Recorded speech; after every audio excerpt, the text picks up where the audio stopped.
Hello everyone, welcome back to Catapult. Today we will be discussing one of the easiest and the most scoring topics in logical reasoning, that is assumptions. Today in this video we will first talk about what assumptions are, how to identify them, their elements and characteristics, and finally we'll also talk about a trick or a method to solve assumptions for your upcoming exams. So assumptions is something that is not given to you in the passage. It is more like the background or the context under which the author is making a particular statement. When you have a conversation with your friend, you will often talk about, let's say, did you watch the match yesterday, which might have been around the India vs South Africa World Cup. So at that time, you will not be telling your friend that did you watch the cricket World Cup where India played South Africa. You will just simply tell him that did you watch the World Cup that happened last Sunday or something like that. In that present case, you're expecting your friend to assume that you're talking about that particular match or that particular finals in the sport of cricket that is there. So similarly, assumptions are also the background or the contextual idea behind, let's say, the premises or the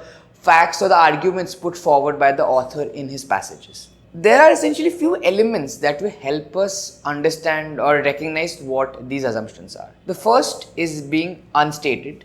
Second, it has to be true all the time. Third, it has to be generic in nature. And finally, it should also not contradict or it should not be introducing new alien terms as well in the process. So what do we mean by unstated? As it is pretty easy to follow that unstated means it should not be given in the passage. Because assumption end of the day is the background context. Thereby, if it is just a reiteration of what is already in the passage in different words, it is no longer an assumption anymore and it becomes a premise that is already present in the passage. Second is being true all the time, which essentially states that there should not be any doubt that a lot of times a lot of options will come to you in assumptions where you will notice that it can or might not be true. We do not know for sure per se. However, in assumptions, they always have to be true in respect of the premises to be made. For example, if I take a statement or a premise made by the author that my family went out for dinner last night. So an obvious assumption would be that nobody was at home last night, right? That is something we know for sure, that because the family has gone out, nobody ideally would be at home. However, when I make an assumption where the lights in the house were off or something on those lines, it might or might not be true because you might have forgotten to turn off your lights or at the same time you would have turned the lights off before you left. However, there is no surety in that particular matter. In this present case, till the time you're not completely sure that this is the only option that is possible, like there is no two-way around this, that is when it becomes an assumption. Thereby, the threshold has to be a little bit higher where it needs to be true all the time. Third is the question of generalization.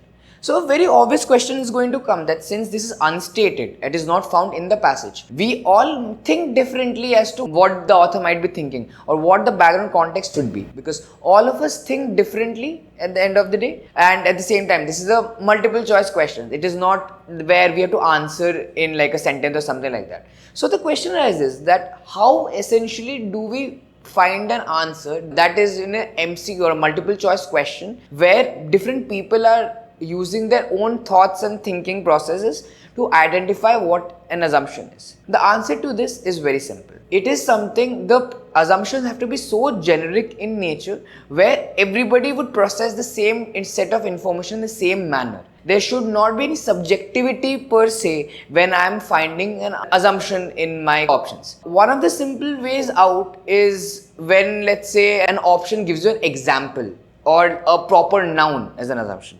In that particular case, we see that if I ask 5 people are to be said to give an example of a fruit, everybody will name a different fruit. Thereby, whenever you see a proper noun or whenever you see something where an example is being given, you should ideally eliminate those options because that is something will become very subjective.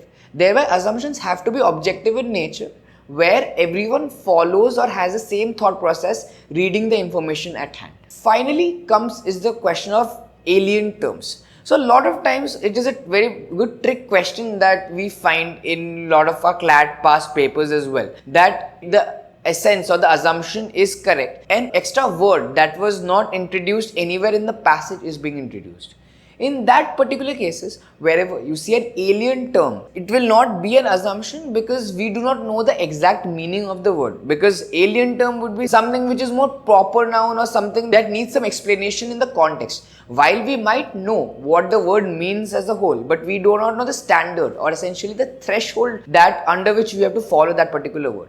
So wherever you see an alien term, you will try to eliminate that particular option while answering. So now, while most of us try to solve logical reasoning intuitively, that is, we read the passages and we try to answer what sounds as the best set of answers or something like that. But sometimes that happens is when you get a passage from a subject point which you're not very comfortable with, which is usually philosophy based passages or economics based passages, where it becomes a little difficult to answer these questions intuitively. For those times, the negation test is very helpful. Negation test is a two-step mechanical process that has a very good accuracy rate in finding assumptions. So the first step is when we look at an option, we take the inverse or the opposite meaning of what the option states. For example, if one of the options in the question is that X has gone to that particular place during the morning, or X has gone to that particular place, the negated version would be X has not gone to that particular place.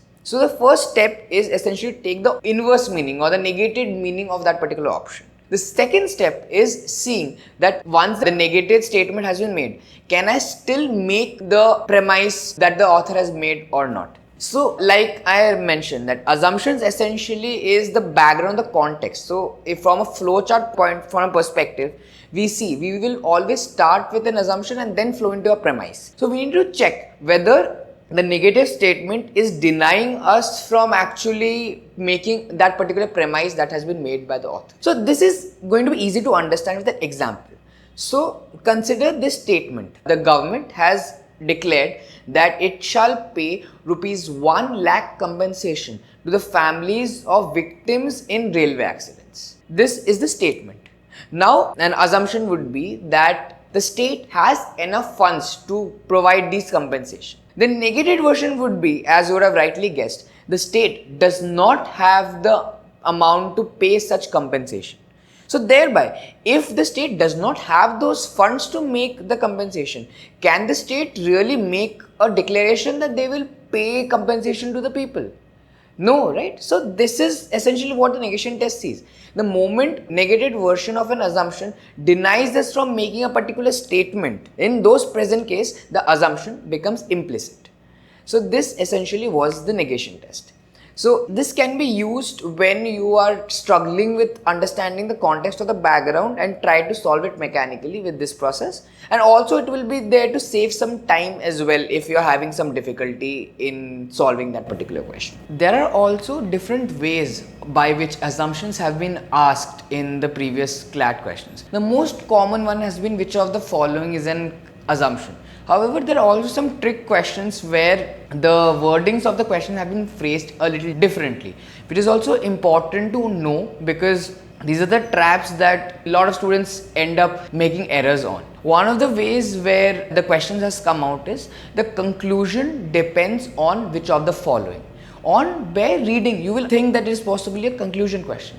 However, the wording demands you to answer the assumption behind which the conclusion has to be made. The another perspective has to be made. The author says X based on. X can be any of the statement, or there can be an ideally line or an example raised from the passage. Based on what? Based on the following, or based on, like, it can be an underline, fill in the blanks, or anything like that. That is another way of looking at assumption questions. Another way we often see that the following statement is based on the fact or based on fill in the gaps kind of a thing. So these are the different ways by which assumptions can also be asked, where we need to be thorough with while answering the questions.